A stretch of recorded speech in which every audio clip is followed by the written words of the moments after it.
यार दोस्तों, high court का एग्जामिनेशन सेल जो है वो एक बार फिर से फेलियर्स दिखा चुका है अपना। कैसे? एक ये कि इंटेंशनली ये तो पता चल गया, जो मैंने बहुत पहले एक वीडियो बनाई थी और उसमें मैंने डाला था कि जिन बच्चों को 92-94 नंबर चाहिए और उनकी स्पीड अगर अभी 30-35 के आसपास है या 25-30 है, वो टाइपिंग ना करे चाहे, क्योंकि अभी अगर जितने टाइम में टाइपिंग होगी आपका रिजल्ट पॉजिटिव आना नियर बाय इम्पॉसिबल है, क्योंकि 93-94 नंबर के लिए हाईकोर्ट बहुत तगड़ा मैटर देने वाला है, जो कि उसने दिया है।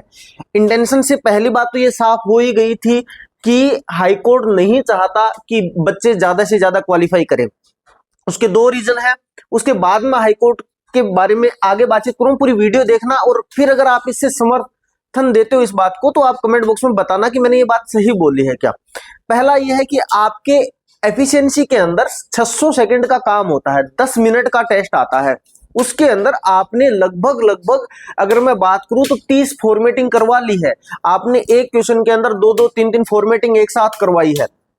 अगर आप इतनी फॉर्मेटिंग करवा रहे हो, एक बच्चे को आप 15 से 17 सेकंड मुश्किल से दे रहे हो एक फॉर्मेटिंग के लिए, जिसके अंदर टेबल की फॉर्मेटिंग है, जिसके अंदर फाइंड एंड रिप्लेस की फॉर्मेटिंग है। भैया फाइंड एंड रिप्लेस की फॉर्मेटिंग में टाइम लगता है। आप खुद अपने एग्जामिनेशन सेल वाले को बैठा दो और उनको बोलो 8 मिनट में 7 मिनट में कर दे, जिसको बहुत अच्छा वर्ड आता है, वो भी कंप्लीट नहीं कर पाएंगे। तो बच्चा अगर थोड़ा सा भी डिले है, हल्का सा भी, तो वो एक क्वेश्चन सीधा सीधा छोड़ देगा।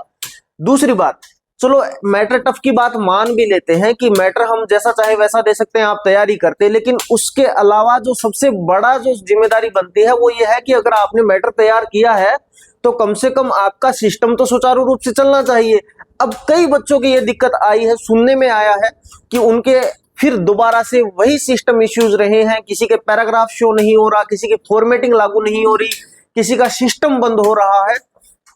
उसका जिम्मेदार कौन होगा भाई आपके लिए? क्योंकि अगर आप एफिशिएंसी एग्जाम कंडक्ट अच्छे से नहीं करवा सकते तो इससे अच्छा एफिशिएंसी बंद कर दो। क्योंकि अगर आप एफिशिएंसी एग्जाम कंडक्ट करवा रहे हो, आपको एफिशिएंसी एग्जाम लेना है, तो कम से कम जो एग्जामिनेशन सेल है उसकी ये जिम्मेदारी बनती है कि वो अच्छे से सुचारू रूप से उनका सिस्टम चले, और अगर किसी बच्चे के दिक्कत आ रही है तो उसको दोबारा से जीरो से स्टार्टिंग करके दोबारा से उस एग्जाम को दिलवाया जाए। लेकिन ऐसा कुछ नहीं होता।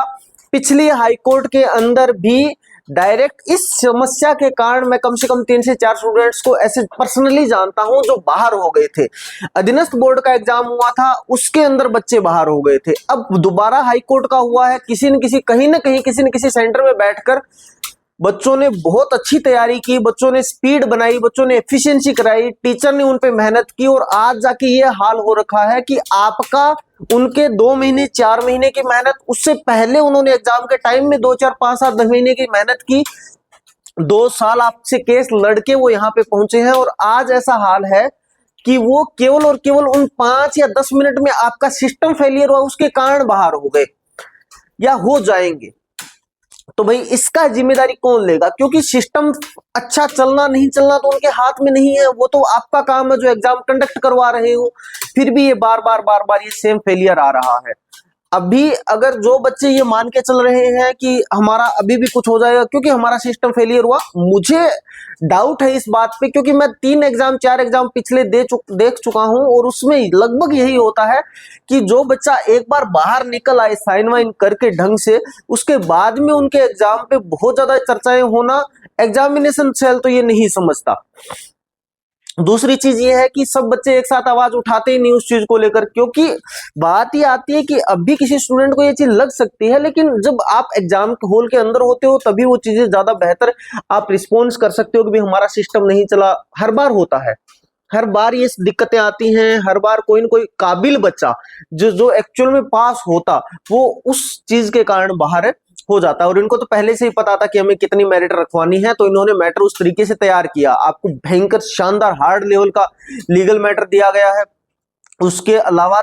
आपको एक हार्ड तो नहीं कहूंगा मैं, क्वेश्चन तो आपको आते होंगे, लेकिन एक लेंदी बना दी। उनको भी पता है कि जिसने बहुत शानदार तरीके से, बहुत ज्यादा शानदार तरीके से वर्ड नहीं किया हुआ है, उस बच्चों को दिक्कत आएगी, उनका मैटर ही कंप्लीट नहीं होगा। तो बात यही है कि अगर जो बच्चा मैटर कंप्लीट करने जाएगा, जो क्वेश्चन कंप्लीट करने जाएगा, वो कहीं ना कहीं एक सिली मिस्टेक कर देगा और नंबर कटवा लेगा। तो मेजर बात यही है,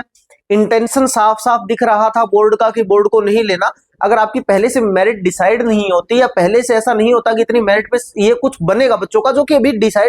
प्री डिसाइड अभी कंफर्म नहीं है, लेकिन अगर पीछे वाली सेम मेरिट रहती है और बच्चों को नंबर लेके आने हैं उतने,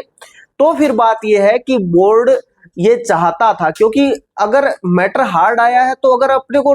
मेरिट डिसाइड नहीं होती पहले से तो अपनी मेरिट कम चली जाती भाई। अगर 2-2 क्वेश्चन बच्चे हर बच्चे के छूट रहे हैं तो उसके अकॉर्डिंग नंबर कम बनते और लास्ट जो फाइनल मेरिट आती है उसके अकॉर्डिंग आ जाती। लेकिन अभी तो मामला ये वाला है ही नहीं, मामला था कि बच्चों को इतने नंबर लेके आने हैं, और इतने नंबर लेके आने हैं तो कोर्ट शायद बोर्ड ये चाहता था कि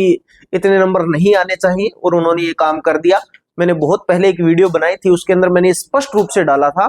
कि अगर किसी बच्चे को 93, 94, 93, 94 का टारगेट है और उसकी स्पीड 30 की है, मैंने लगभग जनवरी के शुरुआत में ये डाला था, तो भैया आप अपनी तैयारी किसी और एग्जाम के लिए कर लीजिए, क्योंकि 1 महीने के अंदर आप 25-30 की स्पीड से 94 तक का टारगेट नंबर का, मतलब उसके लिए आपको कम से कम 55 से 57 की स्पीड चाहिए और वर्ड एफिशिएंसी बिल्कुल क्लियर कट चाहिए। ऐसा होना नियर बाय इम्पॉसिबल हो जाता किसी भी बच्चे के लिए। इससे अच्छा आप किसी और तैयारी करते हैं। मैंने बहुत स्पष्ट बोला था वीडियो के अंदर। जो मेरे पास यहाँ कोचिंग के अंदर ऑफलाइन मेरे से बातचीत करने आए थे उनको भी मैंने ये कहा था कि भी अगर आपको 94, 93 नंबर चाहिए, 92, 90 भी चाहिए, और अगर आपकी स्पीड बहुत ज्यादा अभी नहीं है तो प्लीज आप किसी और तैयारी कीजिए, क्योंकि आप 1-1.5 महीना खराब ही करोगे, जैसा अभी हाईकोर्ट का मूड चल रहा है, क्योंकि वो 2 बार आपके लिए लड़ चुका है, एक बार यहाँ पे, एक बार सुप्रीम कोर्ट में जाकर। तो अभी जो हुआ है वो अच्छा तो नहीं हुआ, लेकिन